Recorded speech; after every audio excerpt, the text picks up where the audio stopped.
तो दिल्ली के कर्तव्य पथ पर 26 जनवरी को होगी, यानी कि आज 26 जनवरी गणतंत्र दिवस की परेड में इस बार खास उपलब्धि जुड़ने जा रही है। एक एक उपलब्धि इस वक्त हम आपको बताएंगे। इस बार का गणतंत्र दिवस परेड समारोह बेहद खास रहने वाला है। गणतंत्र दिवस की परेड में इस साल नारी शक्ति यानी कि महिला सशक्तिकरण की खास झलक देखने को मिलेगी।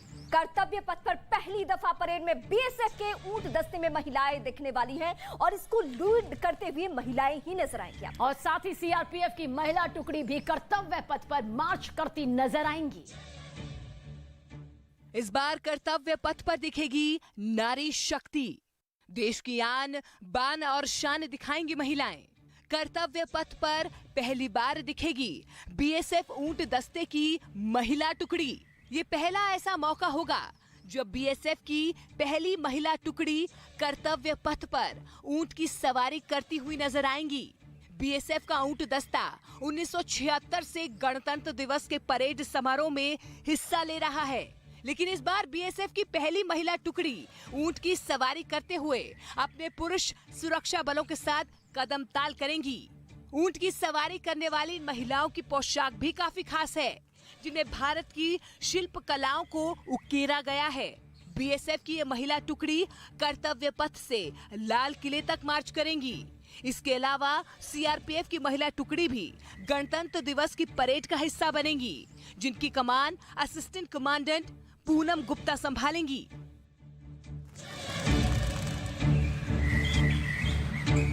एक एक करके खास तस्वीरें हम आपको दिखाने जा रहे हैं। आज राजपथ से बदले कर्तव्य पथ पर सेना का पहली बार जोश देखेगा पूरा भारतवर्ष। और जोश तो जोश, सेना में भर्ती के लिए शुरू हुए अग्निपथ योजना की भी एक झलक यहाँ पर दिखाई देगी। जबरदस्त उत्साह के बीच भारतीय सेना में 19,000 अग्निवीरों की भर्ती हो चुकी है इस वक्त, जबकि 3,000 अग्निवीरों को भारतीय नौसेना में भर्ती किया गया है और 3,000 अग्निवीरों की भर्ती भारतीय वायुसेना में हुई है। फिलहाल ये अग्निवीर देश के अलग अलग सैन्य ट्रेनिंग सेंटर्स में ट्रेनिंग भी ले रहे हैं। और इसके साथ ही भारतीय नौसेना और वायुसेना ने अग्निवीर महिला सैनिकों की भर्ती भी शुरू कर दी है, जिसकी झलकियां आज हमें देखने को मिलेगा कर्तव्य पथ से। साथ ही सेना में भी जल्द ही अग्निवीर महिला सैनिकों की भी भर्ती शुरू हो जाएगी, जो कि अपने आप में एक बड़ी कामयाबी की तरफ बड़ा कदम होगी। सेना की महिला सैनिक मित्र देश के अलावा संयुक्त अभ्यास और संयुक्त राष्ट्र शांति मिशनों में पहले से ही अपना अहम योगदान दे रही है। और आज देश के कर्तव्य पथ पर सेना की महिला जवानों का दमखम भी पूरे आन बान और शान के साथ नजर आएगा। और इस वक्त जो हम तस्वीरें एक एक करके आपको दिखा रहे हैं, कर्तव्य पथ से आज ऐतिहासिक स्वर्णिम तस्वीरें निकलकर सामने आने वाली है। 74 साल का जो गौरवमयी हमारे संविधान का ये जो सालगिरह है, उसको आज हम एक बार फिर से सेलिब्रेट कर रहे हैं। तो 26 जनवरी 1950 सुबह 10:18 ये वो तारीख, वो साल, वो वक्त रहा जब देश का संविधान वजूद में आया। कर्तव्य पथ पर उतरेगा दुश्मनों का काल। परेड में दिखाई देगा anti tank guided missile system. जमीन पर आमने सामने की जंग में टैंक सबसे घातक हथियार साबित होते हैं।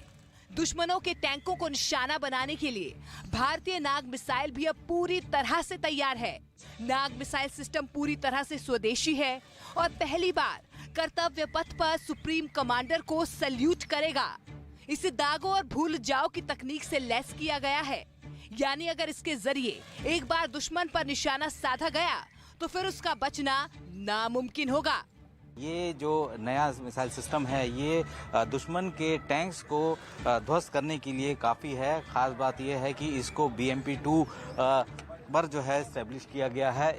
इस मिसाइल सिस्टम के जरिए किसी भी मूवमेंट टारगेट पर भी सटीक निशाना लगाया जा सकता है। ये 5 किलोमीटर दूर तक किसी भी टैंक के पर खच्चे उड़ाने की ताकत रखता है। इसके अलावा ये मिसाइल लॉक ऑन तकनीक से भी लैस है, यानी कि एक बार मिसाइल लॉन्च किए जाने के बाद भी टारगेट को लॉक किया जा सकता है। इसमें खास बात यह है कि ये जिस तरीके के टेरेन के लिए बनी है वो अपने आप में लाजवाब है। ये हर टेरेन पे इस्तेमाल हो सकती है। ट्रैक्ड है इसीलिए हर इसमें इस्तेमाल हो सकती है। और ख़ास बात यह है कि इसमें आसानी से काफ़ी संख्या में जो सोल्जर्स हैं उनको यहाँ पे तैनात किया जा सकता है, बैठाया जा सकता है। अभी तक भारतीय सेना दूसरी पीढ़ी के एंटी टैंक